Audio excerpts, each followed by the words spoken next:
আসসালামু আলাইকুম। আশা করছি সবাই ভালো আছেন। এই যে দেখতে পাচ্ছেন আমার ঘরের উপরে ৩টা সোলার প্যানেল। এগুলা হচ্ছে লংজি ৩৫৫ ওয়াট সোলার প্যানেল।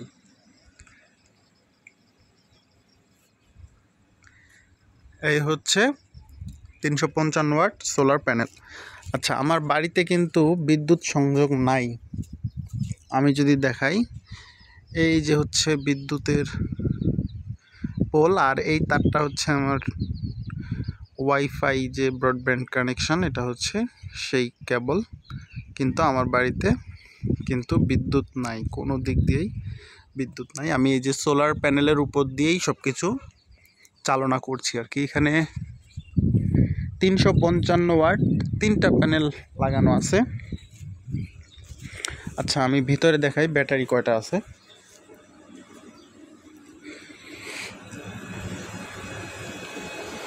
এখানে ব্যাটারি আছে হচ্ছে 2টা।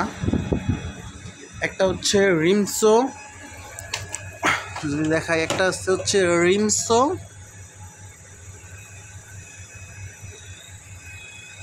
টিউবলার ব্যাটারি 200 এম্পিয়ার, আর একটা হচ্ছে ভলভো টিউবলার ব্যাটারি 200 এম্পিয়ার। এগুলো হচ্ছে আইপিএসের ব্যাটারি,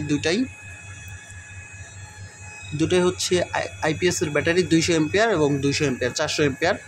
তো 400 এম্পিয়ার ব্যাটারি চার্জ করার জন্য আমার 2টা প্যানেলই যথেষ্ট ছিল। তারপরেও আমি একটা এক্সট্রা লাগাই দিছি, যাতে আবহাওয়া খারাপ থাকলেও আমি ভালো একটা আউটপুট পাই। আচ্ছা, আমার লোড থাকে হচ্ছে, আচ্ছা আমি আরেকটা জিনিস দেখাই। আমার কিন্তু এখানে আরও লংজি ৩৫৫ ওয়াটের প্যানেল আরও আছে। এইখানে আরও 5টা প্যানেল আছে। এখানে একটা, এইখানে হচ্ছে একটা, উপরে একটা 2টা, এখানে একটা 3টা, এখানে একটা 4টা, আর এখানে একটা 5টা। এখানে আরও মোট 5টা লংজি 355 ওয়াট প্যানেল আছে। আচ্ছা, এখন আমার দিনের বেলা লোড থাকে হচ্ছে, এটা হচ্ছে একটা ফ্যান, সিলিং ফ্যান। এটা হচ্ছে এসি ফ্যান আর কি। আর আমার এখানে একটা ডিসি ফ্যান, এইখানে একটা ডিসি ফ্যান, আর এই হচ্ছে কম্পিউটার, এই লাইট, অনুরাউটার, এগুলাই। লোড বেশি না আমার, সব মিলে লোড ধরেন 200 ওয়াটের মতো। সেখানে আমার প্যানেল আছে ওখানে 1050 ওয়াট। আচ্ছা, 1050 ওয়াট থেকে আমি সর্বোচ্চ ওয়াট পাই হচ্ছে, কারেন্ট ওয়াট পাই হচ্ছে 750 ওয়াটের মতো পাই। আচ্ছা, এখন আমি মাঝে মাঝে একটা হাভর্সের মোটর চালাই, এই যে মোটরটা চালাই। আচ্ছা, হাভর্সের মোটরটা চালানোর জন্য আমাকে এই আইপিএসটা ব্যবহার করতে হয়। এটা হচ্ছে পিওর সাইন ওয়েভ 1000 ওয়াট যে আইপিএসটা, এটা হচ্ছে এই আইপিএসটা। আর আমি এমনি কাজের সময় যখন আমি মোটরটা চালাই না, তখন আমি এই আইপিএসটা চালাই। এটা হচ্ছে মিনি আইপিএস। এটা লেখা আছে এখানে 2000 ওয়াট, কিন্তু এটা 2000 ওয়াট দিতে পারে না। এটা আর কি আমার যেগুলো লোড আছে সেগুলো সুন্দর মতো চালাই। যেমন আমার 200-250 ওয়াটের মতো লোড থাকে, আমার কম্পিউটার সারা রাত চলে, এই ডিসি ফ্যানগুলো চলে, আর এই এসি ফ্যানটাও চলে, আর লাইট, অনুরাউটার, এগুলো সব এসি সিস্টেমই চলে। এইটাই খুব সুন্দর মতো লোড বহন করতে পারে আর কি। আচ্ছা, এখন সমস্যা হচ্ছে যে আমি এই যে এখানে সার্কিট ব্রেকারটা দেখাই। এখানে হচ্ছে, এটা হচ্ছে 2টা প্যানেল একসাথে আসছে, এটা হচ্ছে একটা প্যানেল একসাথে আসছে, মানে 3টা প্যানেল। এখানে 2টা, এখানে একটা। আচ্ছা, আমি এখানে আলাদা আলাদা করার কারণ হচ্ছে যে আমার যে এখানে ভালো যে কেবলটা, এটা হচ্ছে ভালো 10 RM বিদেশি বাইরের কেবল। এটা খুব ভালো মানের কেবল, কিন্তু এটা দিয়ে যদি আমি বেশি কারেন্ট আনি তখন এই কেবলটাও গরম হয়ে যাবে। আর এটা হচ্ছে 4RM কেবল, এটাই আগে ছিল 2টা প্যানেলের জন্য।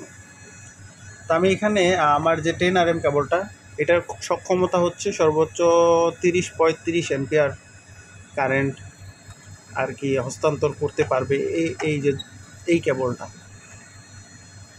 কিন্তু আমার উপর থেকে যদি আমি 3টা একসাথে নিয়ে আসি, তাহলে আমার প্রায় 3-15-45-50 এম্পিয়ারের মতো আসে। তখন এই কেবলটা পারবে না। এই জন্য আমি কি করছি, এখানে একটা আনছি আলাদা, এটা দিয়ে 15 অ্যাম্পিয়ার আসে, আর এখানে দুইটা দিয়ে 30 অ্যাম্পিয়ার আসে। আর এই দুইটা একসাথে করে আমি এইখানে একসাথে করে দিয়েছি। তারপরেও কেবলগুলা মোটামুটি গরম হয়ে যায়। আচ্ছা, এখন আমি আরেকটা জিনিস দেখাই। এখানে হলো ইনপুট, এটা হচ্ছে আউটপুট, এটা দিয়ে ব্যাটারিগুলো চার্জ হয়।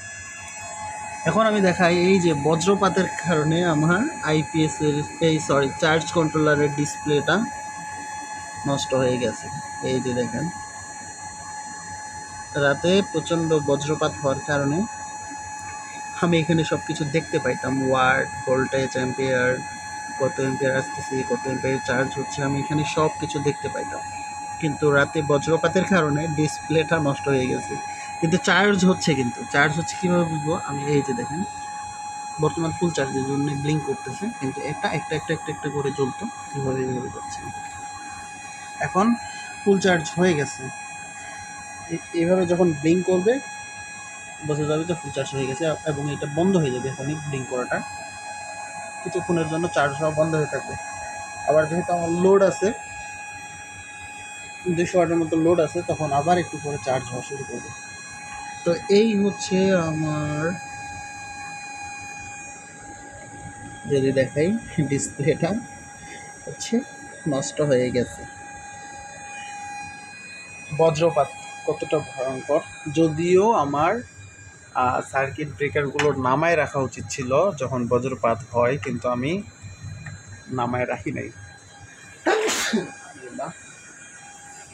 নাই দেখে এই ডিসপ্লেটা নষ্ট হয়ে গেছে। তবে হ্যাঁ, এটা আমার পুরা চার্জ কন্ট্রোলারটাই নষ্ট হয়ে যেতে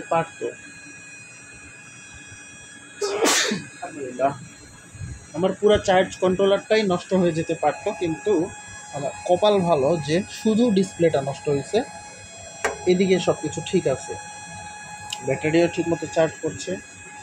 এই যে একটু চার্জ ঘাটতি হলো, এখন আবার নতুন করে চার্জ হওয়া শুরু হয়েছে। আচ্ছা, আমার এখানে একটা ডিসপ্লে আছে, আমি যদি ডিসপ্লেটাতে দেখাই, ডিসপ্লেটা পড়ে গেছে। এই হচ্ছে ডিসপ্লে,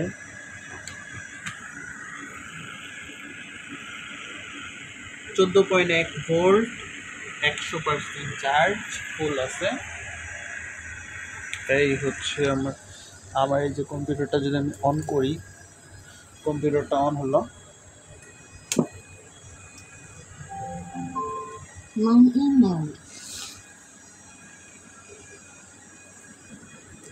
এখন গরম, এই কারণে কম্পিউটারটা বন্ধ করে রাখলাম। আমার কম্পিউটারটা প্রায় সারা রাত চলে। তো এই হচ্ছে বিষয়। তো সবাই অবশ্যই বজ্রপাতের সময়, শুধু এটা যে সোলার কানেকশনে এই কারণে না, সবাই আপনাদের বিদ্যুতিক যে লাইনটার যে মেন যে সার্কিট ব্রেকারটা থাকে সেটা অবশ্যই নামায় রাখবেন। তাহলে আপনার বাড়ির যে জিনিসপত্র এগুলোর ক্ষয়ক্ষতি কম হবে বা হবে না।